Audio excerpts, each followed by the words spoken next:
আসসালামু আলাইকুম। আমি অ্যাডভোকেট কাজী সাইফুল ইসলাম। এই ভিডিওটি আপনাদের জন্য এনেছে ল ডোরস আর বিশ্বস্ত আইনি গাইড। আজ আমরা জানব, যদি স্ত্রী একপাক্ষিক ডিভোর্স দেয় তাহলে কি সে কাবিনের টাকা পাবে? প্রথমেই একটা বিষয় পরিষ্কার করা দরকার। ডিভোর্স বা তালাক ইসলামিক শরীয়ত অনুযায়ী মূলত তিন ভাবে হতে পারে। প্রথমত স্বামীর পক্ষ থেকে তালাক, দ্বিতীয়ত স্ত্রীর পক্ষ থেকে খোলা তালাক, আর তৃতীয়ত পারস্পরিক সম্মতিতে বিচ্ছেদ, যাকে বলা হয় মুবারাত। এখন প্রশ্ন হচ্ছে, যদি স্ত্রী নিজে থেকে ডিভোর্স দেয় অর্থাৎ খোলা তালাক নেয়, তাহলে কি সে কাবিনের টাকা দাবি করতে পারবে? ইসলামিক আইন এবং বাংলাদেশ পারিবারিক আদালত আইন অনুযায়ী যদি স্ত্রী খোলা তালাক নেয় তাহলে সাধারণত সে কাবিনের টাকা দাবি করতে পারে না, কারণ সে স্বেচ্ছায় বৈবাহিক বন্ধন থেকে মুক্তি নিচ্ছে। তবে এখানে একটা গুরুত্বপূর্ণ বিষয় আছে।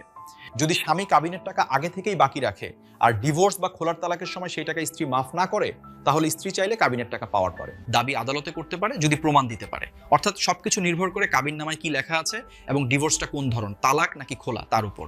বাংলাদেশে মুসলিম পারিবারিক আইন অনুযায়ী যদি স্বামী তালাক দেয় তাহলে স্ত্রী পুরো কাবিনের টাকা পাওয়ার অধিকারী, কিন্তু যদি স্ত্রী খোলা নেয় তাহলে সাধারণত স্বামীকে কাবিনের টাকা ফেরত দিতে হয় বা স্ত্রী তা মাফ করে দেয়। অনেক সময় খোলা তালাক নেওয়ার সময় এই বিষয়টি লিখিতভাবে উল্লেখ থাকে যে স্ত্রী কাবিনের টাকা ফেরত দেবে বা তাতে তার কোনো দাবি থাকবে না। উদাহরণ হিসেবে ধরুন, কাবিন নামায় 2 লাখ টাকা লেখা আছে।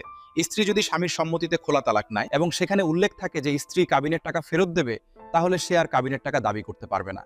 কিন্তু যদি এমন কোনো শর্ত লেখা না থাকে তাহলে স্ত্রী চাইলে আদালতে গিয়ে কাবিনের টাকা দাবি করতে পারে। তাহলে সংক্ষেপে বলা যায়, স্বামী যদি তালাক দেয় স্ত্রী কাবিনের টাকা পাবে, আর স্ত্রী যদি খোলা তালাক নেয় তাহলে সাধারণত কাবিনের টাকা পাবে না, যদি না কাবিন নামায় বা খোলা চুক্তিতে ভিন্ন কিছু লেখা থাকে। এই ধরনের গুরুত্বপূর্ণ আইনি তথ্য জানতে নিয়মিত দেখুন ল ডোরস। ভিডিওটি ভালো লাগলে লাইক দিন, শেয়ার করুন আর সাবস্ক্রাইব করুন আমাদের ইউটিউব চ্যানেল, যাতে আইনের দরজা খোলা থাকে আপনার জীবনেও।